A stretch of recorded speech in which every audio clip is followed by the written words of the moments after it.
I want to do another long pose. So I did the lay-in already. This was the just done with pan pastel. Okay, so we got that, and then here's our guy from the Getty. I did sharpen a pencil really long because people seem to, I always laugh at it. It's like that crazy hypodermic needle. I use this for our halftones. Use this for the lay-in. So as you can tell, it's already drawn in. I put in the features. And now what I'm going to do is get in there and get right to work on the long pose. So I'm going to go right to edges. There's a thing called exhausting the brush that a lot of my students have done very, very well with it. And what it is, if you get a tone on your brush, it's going to be color, saturation, value. Then you just put it everywhere that it needs to be. So I'm kind of thinking that way with the charcoal. We got this core shadow here, shadow here.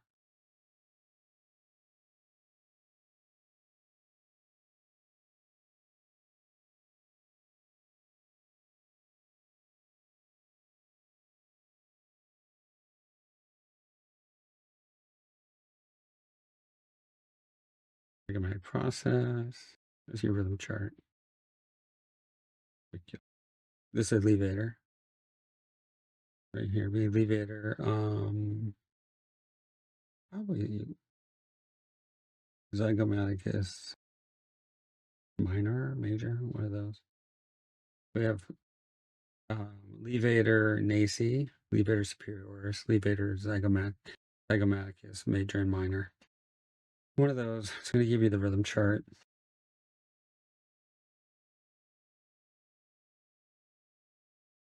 You need to learn all that.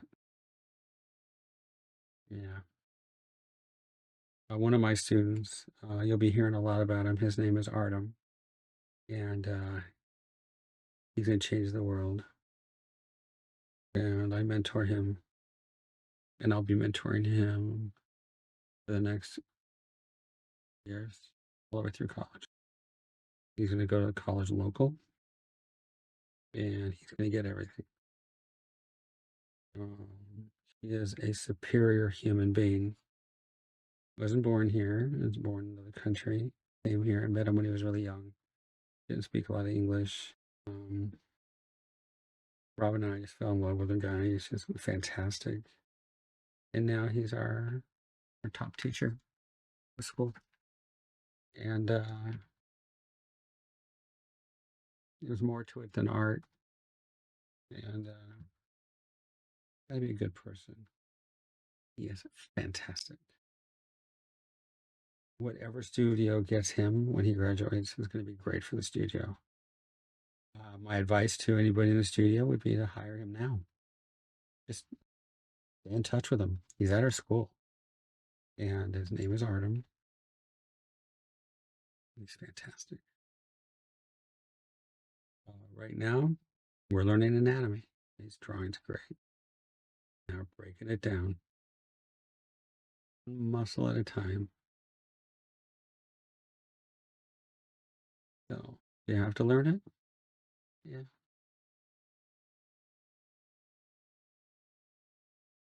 I'm going for the, dark shapes, printed shapes. But whatever I do, I'm doing it all around. So when I get done with one part, I'm kind of done with all of it.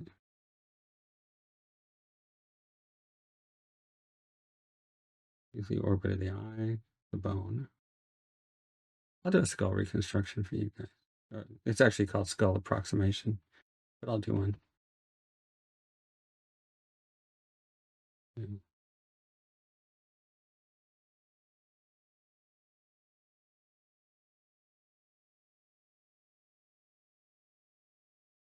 So we go top,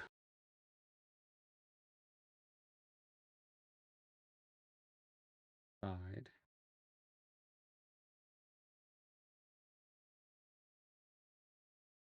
Where face light, dark, light, dark.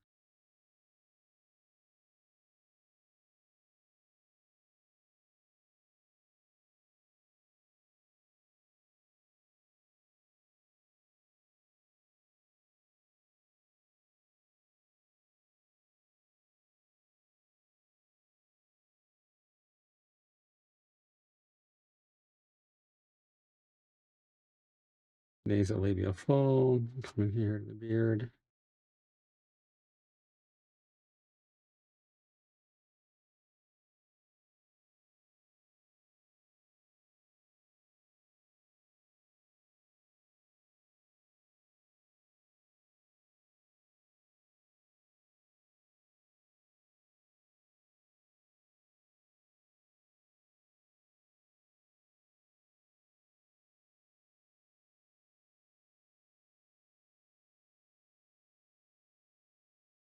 Contour.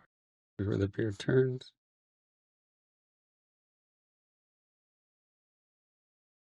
Cross contour. Where the beard turns.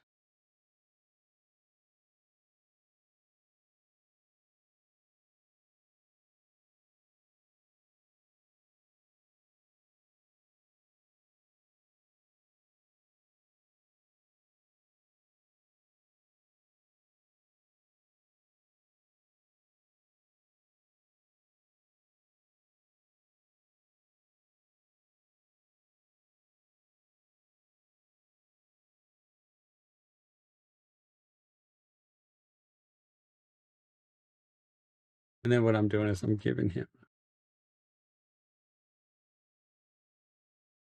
kind of a, hood. It's kind of fun.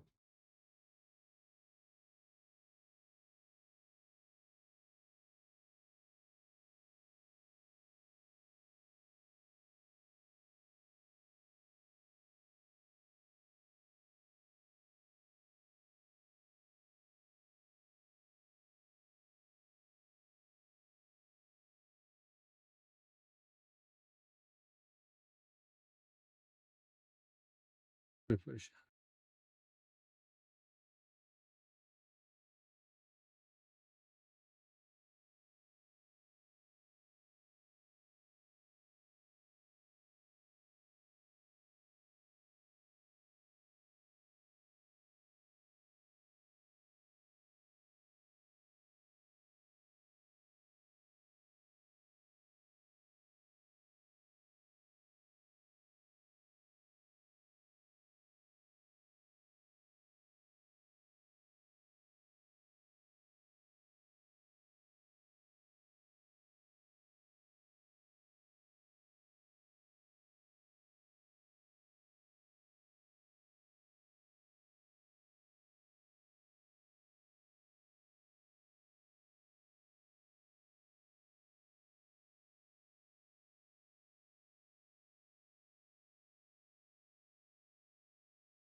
move over to this long pencil.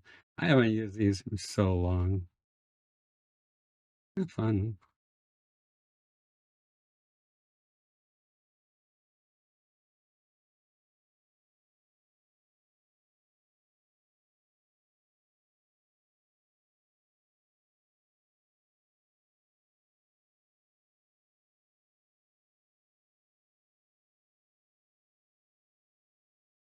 Living well, I'm an illustrator.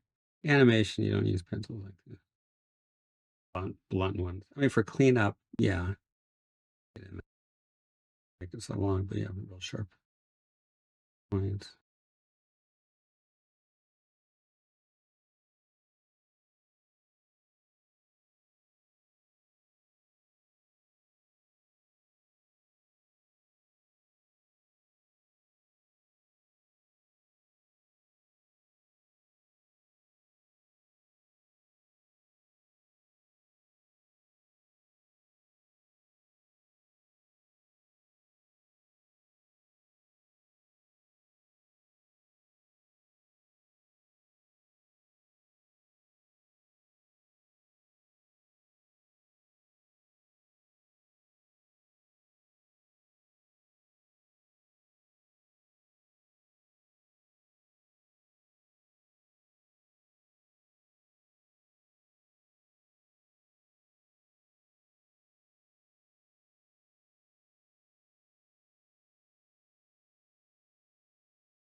Working my way in through the smaller shapes.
from tone to tone. It take a while. What I might do is cut out and come back. It's gonna be a lot of the same. Looking for the shapes, looking for the tone.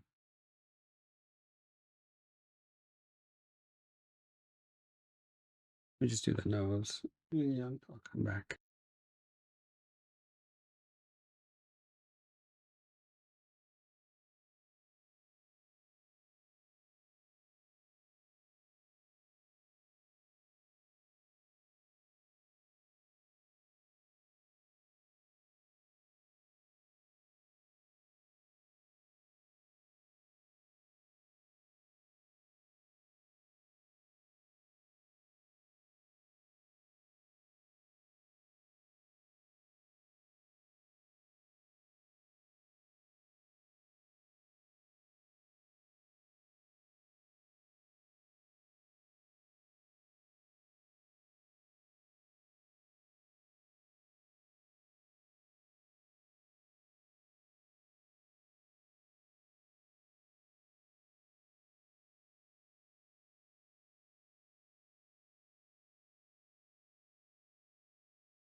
Okay.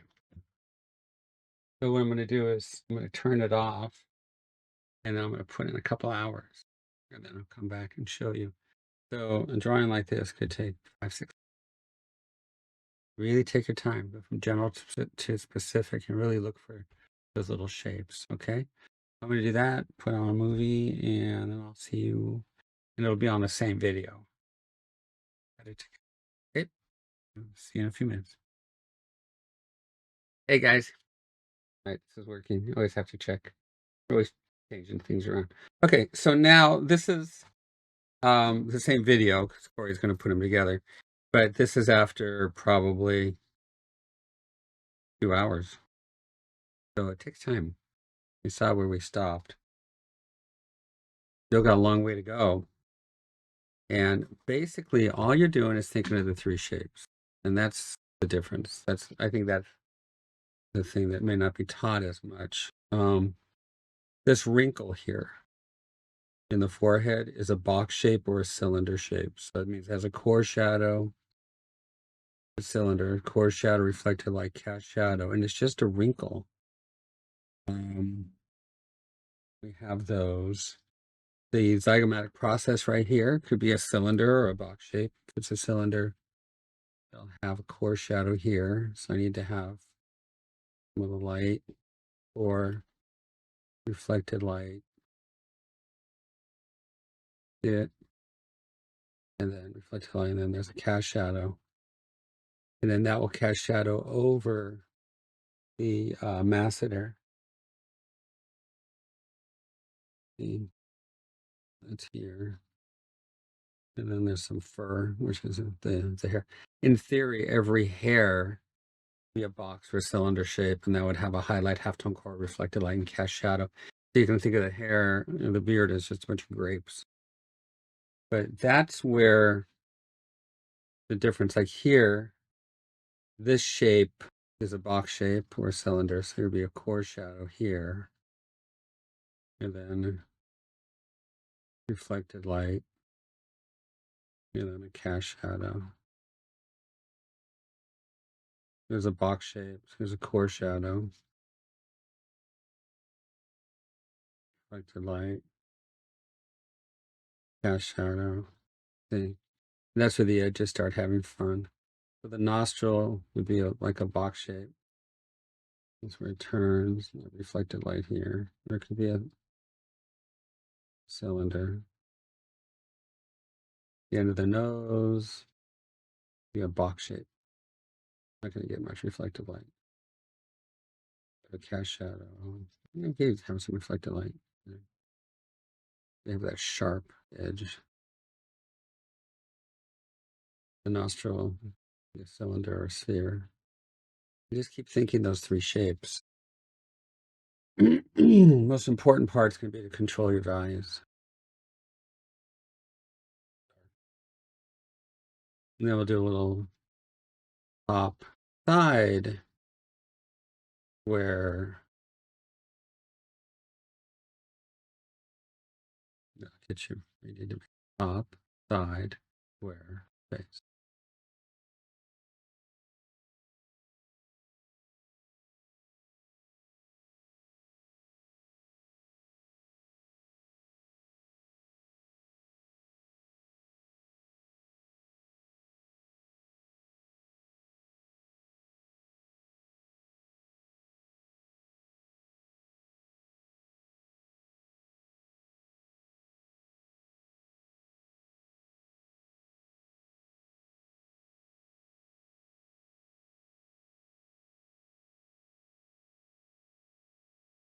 Here's a box shape.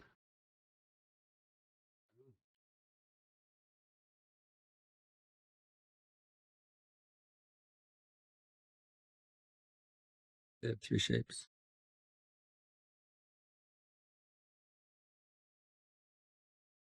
So if somebody were to ask you, can you draw everything? You say, of course. And then you have to go to your anatomy books and see what the shapes are. So this is casting a shadow on the ear. A shadow that disappears into this cast shadow. And that's just the edges. That's the poor woman on the airplane. So this is hard. So this will be soft up here. Because this drapery of his cloak thing is actually a box shape. Just like the wing on the airplane. We talked about that. That woman. Now you start to see how the stories come together. Here's the cross contours. So it gets ridiculously simple in its complexity.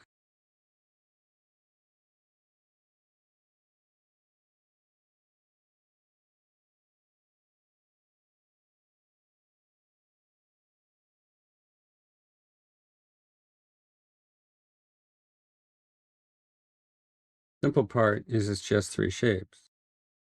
The complicated part is you have to be able to identify a shape. The good part is you can identify them any way you want.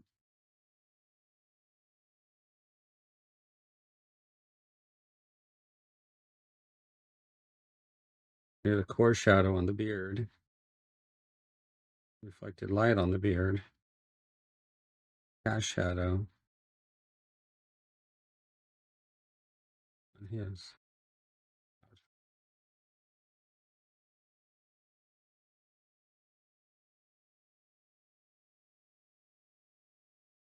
Shape, cylinder shape, box shape. These are box shapes under his eye.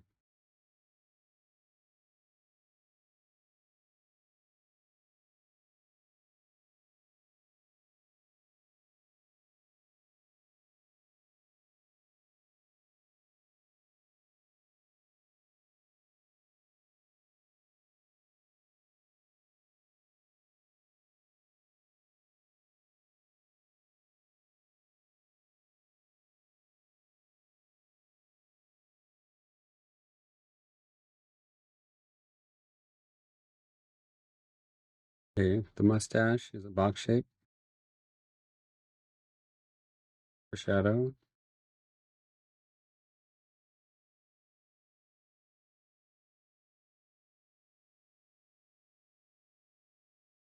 Is the top of the box.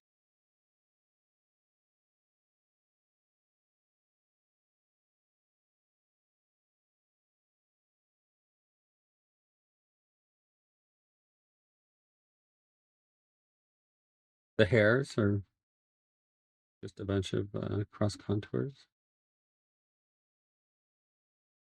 you know what cross contours are, just go to the part. There's a whole video on all the fundamentals.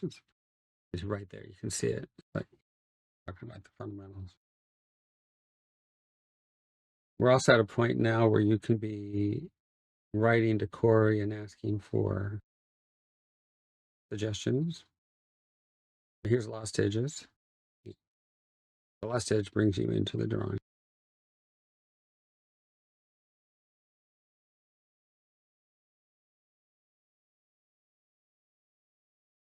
Light's going to hit the top of the cheek right here, top of the cheekbone, inside of the eye. This is the bony part of the eye. Coming through the eye, a little reflected light there. Highlight here.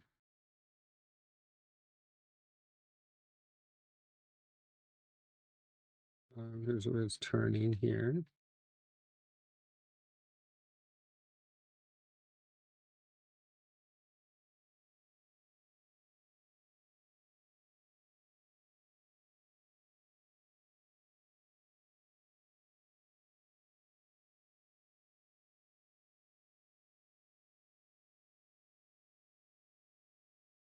Cross contour returns.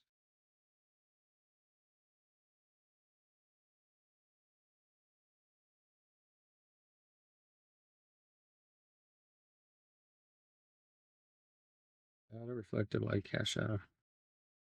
Or reflected cast.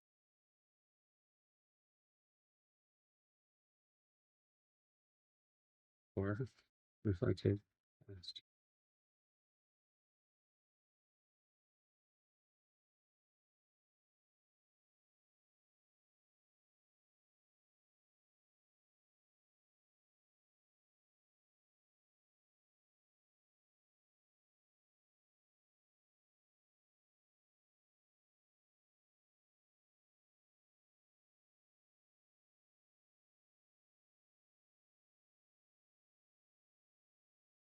Okay. So the light's going to fall on the top of that circle bump right there.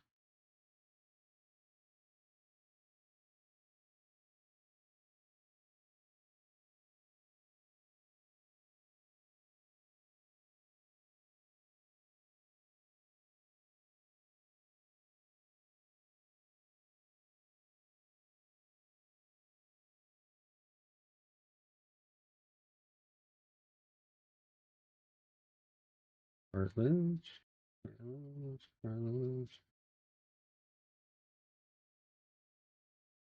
Box shape.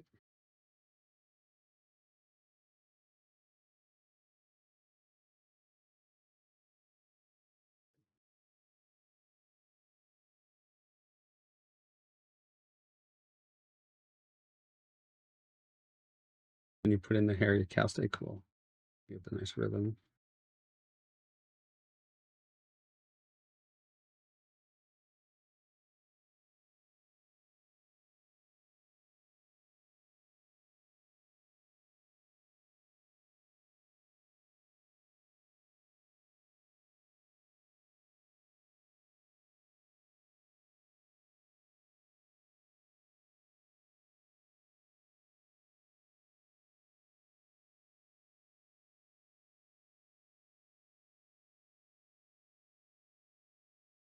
What do you think? It's about you just keep working it until it dies. So I like Glenn Vilppu says it's like it takes two people to do a drawing, one to do it, one to take it away before you ruin it. I have a painting I'm shipping. It's going out. I picked pro bono as a gift, but man, it's just like lots of more changes than I probably would want for just a simple painting. But at a certain point, it would start to get ruined because you lose the spontaneity. But it still looks good. It's the person who made the changes.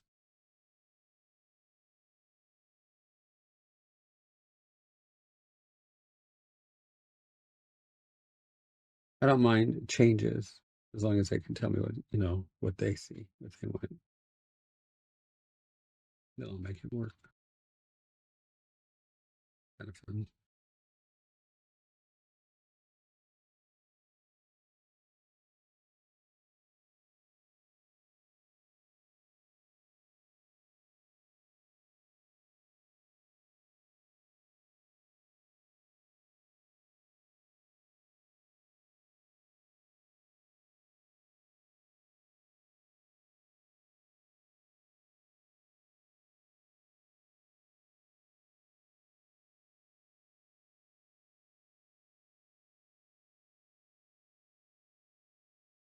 If I go darker here, I'll get reflected light there.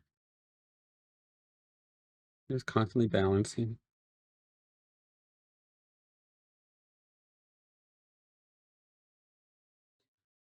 Okay, so the other thing is when you're doing a study like this, you're really more trying to learn, like it knows, top, side, square face.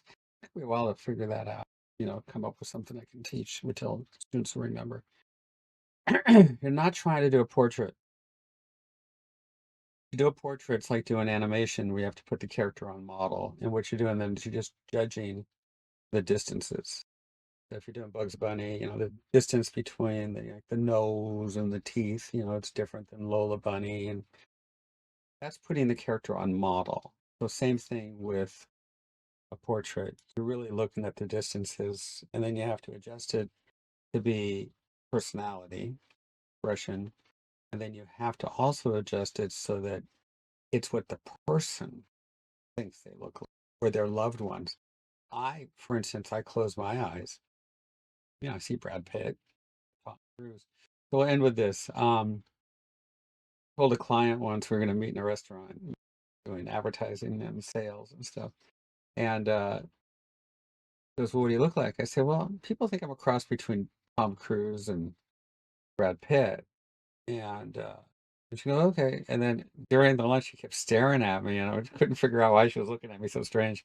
And then I remembered what I said. I thought it was, you have to do what they think they like questions, and that's where 18 years in sales comes in. Knowing how to ask the right questions to get the right answer, so you can give the person what they. A lot that goes into this. I'll teach it to you. Okay, let's move on to some new stuff.